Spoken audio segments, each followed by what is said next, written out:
Very good morning, dear students. In the last class, we have solved some of the problems. I'm going very slow since you have to understand. This problem, I think you can see in the screen. The screen is visible to you, dear students. This problem, what I have told you, people have not listened properly. Some of the students, no, I'm not talking about all the students. Some of the students have respected my words and they have sent through the WhatsApp. I am telling all this only because of your growth, students. Some of the students have confused because see, I'm going to highlight here. I told this distance is taken wrong, that is 0.25 whole square.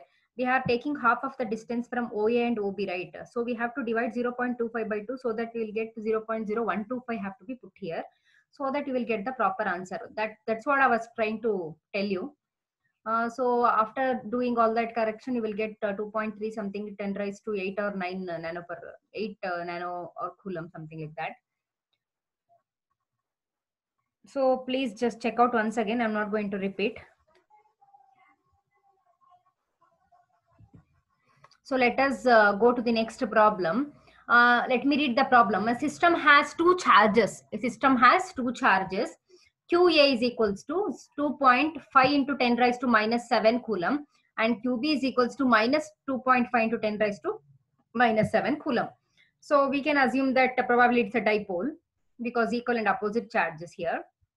Located at point, these two charges are located at points. A is equals to 0, 0 minus 15 centimeter and B is equals to 0, 0 plus 15 centimeter. So what is the total charge? So ಈ problem ಅಲ್ಲಿ ಏನ್ ಕೇಳಿದ್ದಾರೆ, total charge ಮತ್ತೆ electric dipole moment ನ ಕಂಡುಹಿಡಿಯಿರಿ of the system ಅಂತ ಕೇಳಿದ್ದಾರೆ. ಮಕ್ಕಳ ಇಲ್ಲೊಂದು ಸಿಸ್ಟಮ್ ಇದೆ, ಆ ಸಿಸ್ಟಮ್ ಗೆ ಎರಡು ಚಾರ್ಜಸ್ ಇದೆ. QA is equals to 2.5 into 10 raised to minus 7 coulomb. QB is equals to minus 2.5 into 10 raised to minus 7 coulomb. ಇಲ್ಲಿ ಡಯಾಗ್ರಾಮ್ ನೋಡಬಹುದು ನೀವು, ಲೈಟ್ ಆಗಿ ಕಾಣಿಸುತ್ತೆ ನಿಮಗೆ. So this is the axis, that is XYZ, that is in a plane. The plane there are charges are present here. At point A ಇಲ್ಲಿದೆ ನೋಡಿ, point A ಹತ್ರ charge ಎಷ್ಟಿದೆ, 2.5 into 10 raised to minus 7 coulomb ಇದೆ. Point B ಹತ್ರ minus 2.5 into 10 raised to minus 7 coulomb ಇದೆ ಮಕ್ಕಳೇ. So ಇಲ್ಲಿ distance ಕೊಟ್ಟಿದ್ದಾರೆ ನೋಡಿ, ಅಂದ್ರೆ ಡಿಸ್ಟೆನ್ಸ್ ಎಲ್ಲಿಂದ ಎಲ್ಲಿ ತನಕ ಡಿಸ್ಟೆನ್ಸ್ ಇದೆ ಅಂತ. ಅಲ್ಟಿಮೇಟ್ಲಿ 15 ಸೆಂಟಿಮೀಟರ್ ತನಕ ಮಾತ್ರ ಇದೆ ಎ ಇಂದ ಸೆಂಟರ್ ಪಾಯಿಂಟಿಗೆ ಮತ್ತೆ ಬಿ ಇಂದ ಸೆಂಟರ್ ಪಾಯಿಂಟಿಗೆ. ಇಲ್ಲಿ ನೆಗೆಟಿವ್ ಒಂದ್ ಕಡೆ ಪಾಸಿಟಿವ್ ಒಂದ್ ಕಡೆ ನೆಗೆಟಿವ್ ಇದೆ, ಬಟ್ ಟೋಟಲ್ ಡಿಸ್ಟೆನ್ಸ್ ಕನ್ಸಿಡರ್ ಮಾಡ್ಬೇಕಾದ್ರೆ ನಾವು ತಗೊಳ್ಬೇಕಾಗಿರೋದು ಪಾಸಿಟಿವ್ನೇ. ಸೊ ನಮಗೆ ಕೊಟ್ಟಿರೋವಂಥದ್ದನ್ನ ನಾವು ಬರ್ಕೊಳ್ಳೋಣ. QA is equals to 2.5 into 10 raised to minus 7. Point A ಹತ್ರ ಲೊಕೇಟ್ ಆಗಿದೆ, ಸೊ ಪಾಯಿಂಟ್ಸ್ ನ ಬರ್ಕೊಳ್ಳಿ. QB is equals to minus 2.5 into 10 raised to minus 7.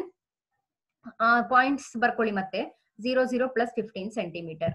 So let us see what is the total charge. Total charge ಯಾವಾಗ ಬರುತ್ತೆ ನನಗೆ, A plus B ಎರಡು charges ನ add ಮಾಡಿದ್ರೆ ನನಗೆ ಟೋಟಲ್ ಚಾರ್ಜಸ್ ಸಿಗಕ್ ಸಾಧ್ಯ ಇಲ್ಲಿ, ಸರಿನಾ? ಸೊ ಇಲ್ಲಿ QA ಪ್ಲಸ್ QB ಇದೆ, ಕರೆಕ್ಟಾ? QA 2.5 ಇದೆ, QB minus 2.5 ಇದೆ. ಸೊ ಎರಡು ಮೈನಸ್ ಮಾಡಿದ್ರೆ 0 ಬರುತ್ತೆ. 2.5 minus 2.5 ಬರುತ್ತೆ 0. ಸೊ ಟೋಟಲ್ ಚಾರ್ಜ್ ಏನಾಗುತ್ತೆ 0. Total charge is 0 because point A ಇರೋ ಚಾರ್ಜ್ 2.5, ಪಾಯಿಂಟ್ ಬಿ ಇರೋದು minus 2.5. ಇಲ್ಲಿ ಆಡ್ ಮಾಡಬೇಕು ನಾವು actually, but be charge negative ಇರೋದ್ರಿಂದ 2.5 minus 2.5 ಮಾಡಿದಾಗ ಏನ್ ಬರುತ್ತೆ, ಚಾರ್ಜ್ ಟೋಟಲ್ ಚಾರ್ಜ್ 0 ಬರುತ್ತೆ.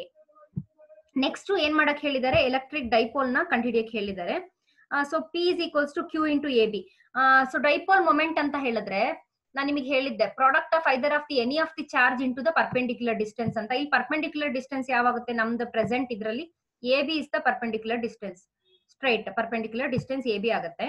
ಸೊ Q ಅಂದ್ರೆ ಯಾವ್ದಾದ್ರು ಒಂದು ಚಾರ್ಜ್ ತಗೋಬಹುದು. ಸೊ ನಾನು ಎ ಚಾರ್ಜ್ ತಗೋತೀನಿ. ಪ್ರಾಡಕ್ಟ್ ಡೈಪೋಲ್ ಮೊಮೆಂಟ್ ನ ಹೇಳ್ಕೊಡ್ಬೇಕಾದ್ರೆ it is the product of either of the charge, product of magnitude of either of the charge into the perpendicular distance ಅಂತ ಹೇಳಿದೆ.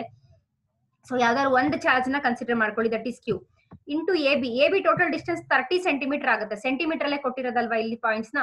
ಯಾಕೆ 30 ಆಗುತ್ತೆ, ಇಲ್ಲಿ ನಾವು ಇಲ್ಲಿ ಡಿಸ್ಟೆನ್ಸ್ ತಗೋಬೇಕಾದ್ರೆ ಮೈನಸ್ ಕನ್ಸಿಡರ್ ಮಾಡ್ತಾ ಇಲ್ಲ ಅಷ್ಟೇ. ಅಂದ್ರೆ ಇಲ್ಲಿನೂ 15 ಸೆಂಟಿಮೀಟರ್ ಇದೆ, ಇಲ್ಲೂ ಕೂಡ 15 ಸೆಂಟಿಮೀಟರ್ ಇದೆ. ನಾವು ಟೋಟಲ್ ಡಿಸ್ಟೆನ್ಸ್ ಕನ್ಸಿಡರ್ ಮಾಡ್ಬೇಕಾದ್ರೆ ಅದನ್ನ ಪಾಸಿಟಿವ್ ತಗೋತಾ ಇದೀವಿ. So 15 plus 15 30 centimetre. Perpendicular distance total A to B ಎಷ್ಟಿದೆ, 15 ಸೆಂಟಿಮೀಟರ್. ಟೋಟಲ್ ತಗೋಬೇಕಾದ್ರೆ 15 ಸೆಂಟಿಮೀಟರ್. ಸೆಂಟಿ ಅಂದ್ರೆ 10 raised to minus 2. So 2.5 into 30 ಮಾಡಿದ್ರೆ ಎಷ್ಟು ಬರುತ್ತೆ, 75 ಬರುತ್ತೆ. ಪವರ್ಸ್ ನ ನೋಡಿ, ಒಂದು bases are same, the power can be added. minus 7 minus 2 ಎಷ್ಟಾಗುತ್ತೆ, minus 9. ಸೊ ಇದನ್ನ minus 9 ಇದ್ದಾಗ ಏನಂತ ಬರೀಬಹುದು ನೀವು, ನ್ಯಾನೋ ಅಂತ ಬರಿಬಹುದು. ಇಲ್ಲ ಅಂದ್ರೆ ನ್ಯಾನೋ ಸೆಂಟಿಮೀಟರ್ ಅಂತ ಬರುತ್ತೆ ಇದ್ರದ್ದು ಯೂನಿಟ್ ಬರೆಯಕ್ ಹೋದ್ರೆ. ಸೆಂಟಿಮೀಟರ್ ಅಲ್ಲಿ ಹಾಗೆ ಉಳ್ಕೋಬೇಕು. ನ್ಯಾನೋ ಕೂಲಮ್ ಸೆಂಟಿಮೀಟರ್ ಅಂತ ಬರಿಬಹುದು ನೀವು, ಅಥವಾ ಇಲ್ಲಿ ಕೂಲಮ್ ಮೀಟರ್ ಅಂತಾನು ಯೂನಿಟ್ ತಗೋಬಹುದು. ಯಾಕೆಂದ್ರೆ ಚಾರ್ಜ್ ಇಂದು ಕೂಲಂಬ್ ಆಗುತ್ತೆ, ಡಿಸ್ಟೆನ್ಸ್ ಏನಾಗುತ್ತೆ ಮೀಟರ್ ಆಗತ್ತೆ ಅಥವಾ centimetre. So 75 × 10⁻⁻⁹ coulomb per metre ಅಂತ ತಗೊಂಡಿದೀವಿ ಇಲ್ಲಿ, ಚಾರ್ಜ್ ಇಂದು ಪ್ಲಸ್ ಡಿಸ್ಟೆನ್ಸ್ ಇಂದು along O A. So along O A ನಾವು ಏನ್ ಮಾಡಿದ್ವಿ ಇಲ್ಲಿ ಡೈಪೋಲ್ ಮೂಮೆಂಟ್ ನ ಕ್ಯಾಲ್ಕುಲೇಟ್ ಮಾಡಿದೀವಿ, ಅಂದ್ರೆ ಮಧ್ಯದ ಪಾಯಿಂಟ್ ಅಲ್ಲಿ ಮೂಮೆಂಟ್ ನ ಕ್ಯಾಲ್ಕುಲೇಟ್ ಮಾಡಿದೀವಿ. So this is the problem number 6. Let us move through the problem number 7. So let me read out the problem here. An electric dipole with dipole moment 4 nano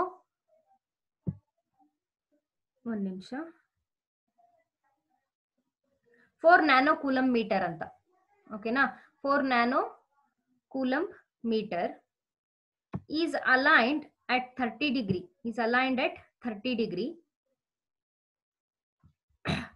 ಇಲ್ಲಿ electric dipole with dipole moment 4 nano centimetre ಅಂತ ಬರುತ್ತೆ. ಅಲ್ಲಿ is aligned at 30 degree with direction of uniform. So dipole moment ಅಂತ ಬಂದಾಗ ಇಲ್ಲಿ coulomb concept ಬರ್ತಾ ಇಲ್ಲ, ಯಾಕೆಂತಂದ್ರೆ ಅಲ್ಲಿ product of either of the charges and magnitude ಅಂತ ಹೇಳ್ಬೇಕಾದ್ರೆ, ಸೊ ಅಲ್ಲಿ ನಾವು ಕೂಲಮ್ ಮೀಟರ್ ಅಂತ ರೀಡ್ ಮಾಡಬಹುದು ಅದನ್ನ. With direction of uniform electric field 5 × 10⁻⁴ nano per coulomb ಅಂತ ಓದ್ಬೇಕು. So calculate the magnitude of the torque on the dipole. Torque ನ ಕ್ಯಾಲ್ಕುಲೇಟ್ ಮಾಡಕ್ ಹೇಳಿದ್ದಾರೆ. ಈ ಡಿರೈವೇಶನ್ ನಾನು ನಿಮಗೆ ಡಿರೈವ್ ಮಾಡಿಸಿದೀನಿ ಕೂಡ, ಕೇಸಸ್ ಕೂಡ ಹೇಳಿದೀನಿ. Electric dipole with dipole, electric dipole ಇದೆ ಅಂದ್ರೆ ಅಪೋಸಿಟ್ ಚಾರ್ಜಸ್ ಇರುತ್ತೆ. ಡೈಪೋಲ್ ಮೊಮೆಂಟ್ ಅದಕ್ಕೆ 4 ನ್ಯಾನೋ ಕೂಲಮ್ ಮೀಟರ್ ಇದೆ, ಅಥವಾ ಸೆಂಟಿಮೀಟರ್ ಅಂತ ತಗೊಂಡ್ರೆ ಒಳ್ಳೇದದು. ಯಾಕೆ ಅಂತಂದ್ರೆ when we are defining dipole moment, we define that product of either of the charge into the perpendicular distance is aligned at 30 degree directionally ಇದೆ. ಅದು ಯೂನಿಫಾರ್ಮ್ ಎಲೆಕ್ಟ್ರಿಕ್ ಫೀಲ್ಡ್ ಕೊಡ್ತಾ ಇದೀವಿ ಅದಕ್ಕೆ 5 × 10⁻⁴ nano per coulomb. So calculate magnitude of torque on the dipole ಅಂತ ಇದೆ. So ಅದ್ರದ್ದು formula ಏನು, tau is equals to PE into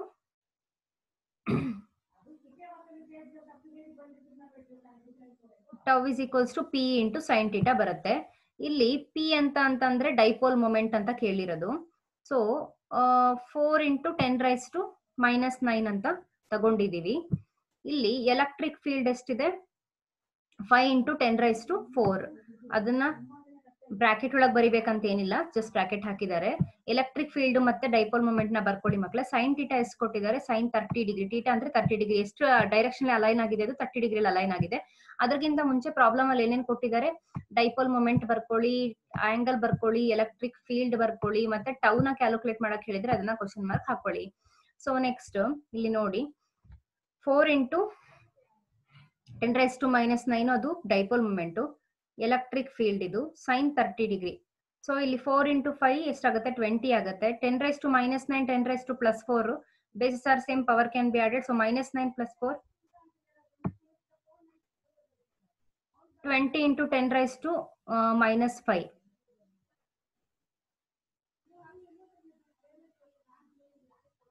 sin 30 half value ಗೊತ್ತು ನಿಮಗೆ. ಸೊ 2 1s 2 10s, ಅದನ್ನ ಸಿಂಪ್ಲಿಫೈ ಮಾಡಿದ್ರೆ ನಿಮಗೆ ಎಷ್ಟು ಬರುತ್ತೆ,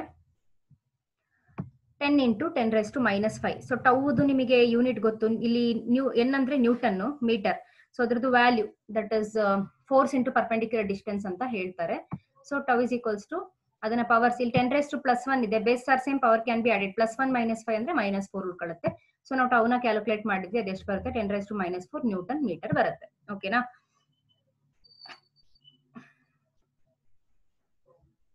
ಸೊ ಸೇಮ್ ಪ್ರಾಬ್ಲಮ್ ಇಲ್ಲಿ, ಈ ಪ್ರಾಬ್ಲಮ್ ಹೋಮ್ ವರ್ಕ್ ಆಗಿ ತಗೊಳ್ಳಿ ಮಕ್ಕಳೇ. ನೀವು ಪ್ರಾಬ್ಲಮ್ ನ ಸಾಲ್ವ್ ಮಾಡಿ. ಇದಕ್ಕೆ ಲಾಗ್ ಟೇಬಲ್ ಬೇಕಾಗುತ್ತೆ. sin 40 ಇಲ್ಲಿ ಯಾಕೆ ಅಂತ ಹೇಳ್ತೀನಿ ನೋಡಿ. On electric dipole of moment, dipole of, ಇಲ್ಲ ಆನ್ಸರ್ ನಾನು ಕೊಟ್ಟಿರೋದೇ ಕರೆಕ್ಟ್ ಇರ್ಬೇಕು ಅಂತ ಇಲ್ಲ, ನಾನು ಅದನ್ನ ಒಂದ್ಸರಿ ಸಾರ್ಟ್ ಔಟ್ ಮಾಡಿ ಮಾತ್ರ ಇಟ್ಟಿರ್ತೀನಿ. ಕೆಲವು ಟೈಮ್ ಅದನ್ನ ಮಾಡ್ಬೇಕಾದ್ರೆ ರಾಂಗು ಆಗಿರ್ಬೋದು, ಅದಕ್ಕೆ ಹೋಮ್ ವರ್ಕ್ ಕೊಡ್ತಾ ಇದ್ದೀನಿ. ಇದನ್ನ ನೀವು ಹೋಮ್ ವರ್ಕ್ ಆಗಿ ಮಾಡಿ. On electric dipole of dipole moment 5 meter coulomb meter is aligned at 47 degrees 17 minutes with the direction of electric field 4 × 10⁵ Newton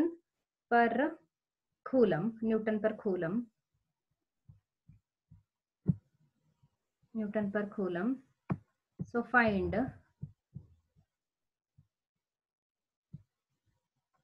torque on dipole.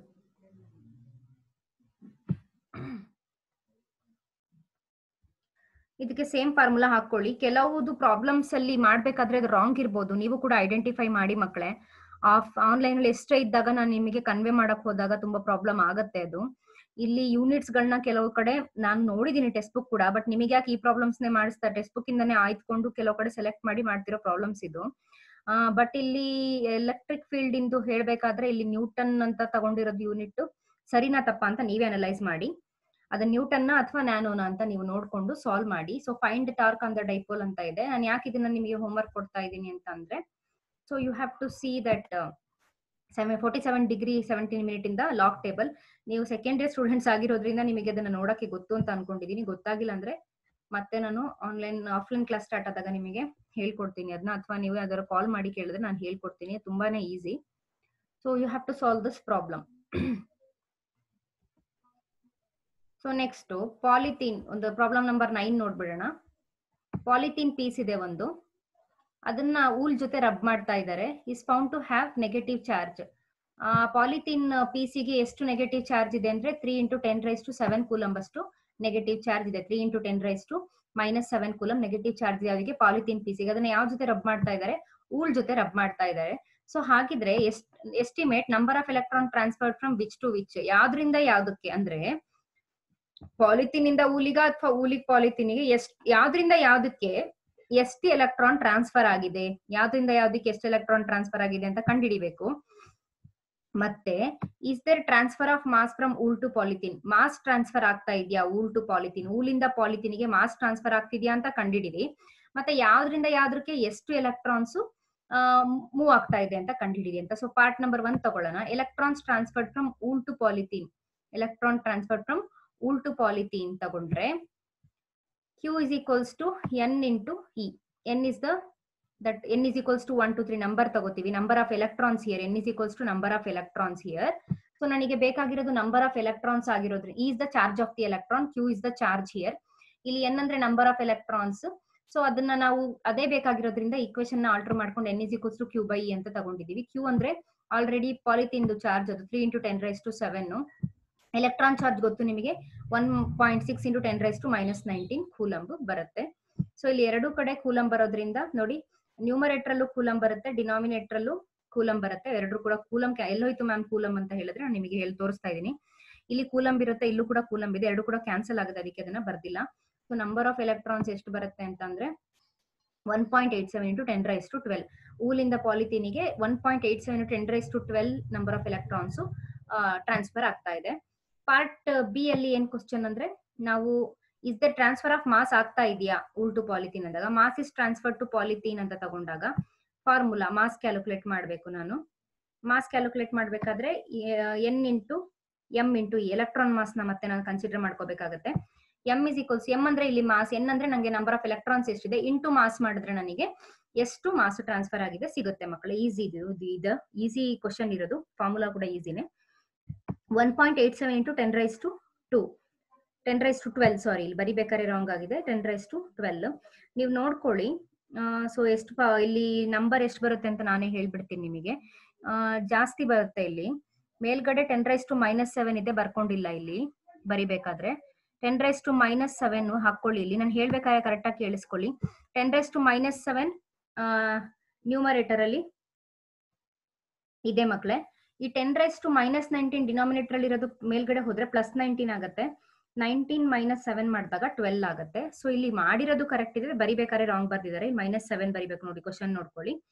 So ಹಾಗಿದ್ದಾಗ ಇಲ್ಲಿ ಬರಿಬೇಕಾದ್ರೆ ತಪ್ಪಾಗಿದೆ, ಇಲ್ಲಿ 12 ಬರುತ್ತೆ.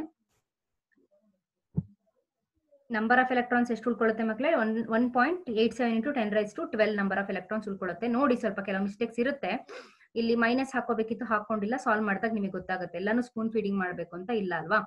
ಸೊ ಮಾಸ್, ಯಾಕಂದ್ರೆ ನೀವು ಸೆಕೆಂಡ್ ಇಯರ್ ಮಕ್ಕಳು, ಮಾಸ್ ಆಫ್ ದಿ ಎಲೆಕ್ಟ್ರಾನ್ ಎಷ್ಟು 9 × 10⁻10 × -27 kg ಬರುತ್ತೆ.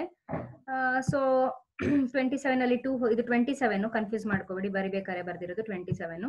ಸೊ ಇಲ್ಲಿ ಪವರ್ಸ್ ನ ಮೈನಸ್ ಮಾಡಿದಾಗ ಕ್ಯಾಲ್ಕುಲೇಷನ್ ಮಾಡಿದಾಗ ಎಷ್ಟು ಉಳ್ಕೊಳ್ಳುತ್ತೆ, 17.017 10⁻25 kg ಉಳ್ಕೊಳ್ಳುತ್ತೆ ಮಕ್ಕಳೇ.